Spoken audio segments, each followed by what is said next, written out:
उत्तर प्रदेश की 9 विधानसभा सीटों पर मंगलवार को मतदान खत्म हो गया है। हालांकि कानपुर की सीसामऊ सीट का उपचुनाव सबसे ज्यादा सुर्खियों में बना रहा। 2 राज्यों में विधानसभा उपचुनाव हो रहे थे।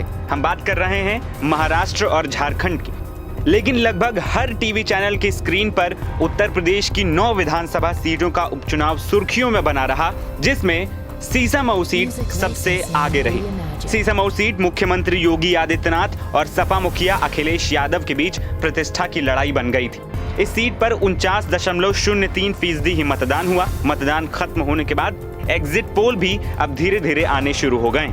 एग्जिट पोल के अनुसार सीसामऊ सीट पर कमल खिल रहा है या फिर साइकिल रेस में बनी रहे, ये हम आपको बताएंगे। कानपुर की सीसामऊ सीट के एग्जिट पोल की बात करें तो आंकड़ा 50-50 सामने आ रहा है। Times now JVC exit poll की बात की जाए तो सीसामऊ सीट एक बार फिर से समाजवादी पार्टी के खाते में जाती हुई दिख रही है। सपा प्रत्याशी नसीम सोलंकी पूर्व विधायक इरफान सोलंकी की पत्नी है और सोलंकी परिवार की बड़ी बहू हैं, जो एग्जिट पोल्स में जीत दर्ज करती हुई नजर आ रही हैं। वहीं times now JVC exit poll को देखकर सपा के खेमे में खुशी की लहर जरूर होगी। वहीं मैट्राइज पोल के अनुसार कानपुर की सीसामऊ सीट पर कई दशक बाद कमल खिलने जा रहा है। हालांकि ये जीत हार बेहद कम अंतराल की होगी। मैट्राइज सर्वे को देखकर बीजेपी के नेताओं और कार्यकर्ताओं में खुशी की लहर है।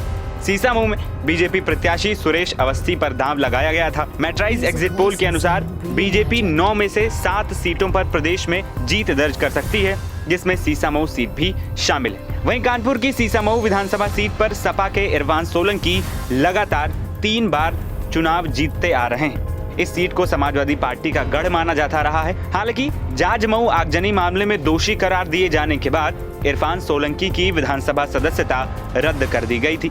बीजेपी ने सीसामऊ सीट को जीतने के लिए पूरी ताकत झोंक दी है। बीजेपी को भी जीत की उम्मीद है।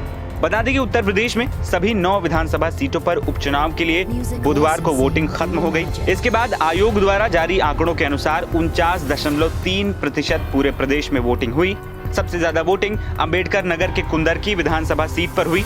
लेकिन अब एग्जिट पोल के आंकड़ों के अनुसार बीजेपी और समाजवादी पार्टी के बीच कांटे की टक्कर है।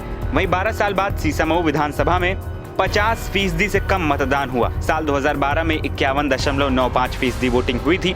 इसके बाद साल 2017 में ये 56.65 था। तो वहीं साल 2022 के विधानसभा चुनावों में 56.85% मतदान हुआ था। लेकिन पहली बार ऐसा हुआ कि मतदान 50% से भी नीचे था, जो 49.03 रहा। वहीं 9 सीटों पर एग्जिट पोल्स की बात करें तो जेवीसी टाइम्स नाउ के एग्जिट पोल में बीजेपी को 6 सीटें मिल रही हैं, जबकि इस सर्वे में सपा को 3 मिलने का अनुमान लगाया गया है। वहीं अगर जी न्यूज के एग्जिट पोल की बात करें तो बीजेपी को 5 और सपा को 4 सीटें मिलने का अनुमान लगाया जा रहा है।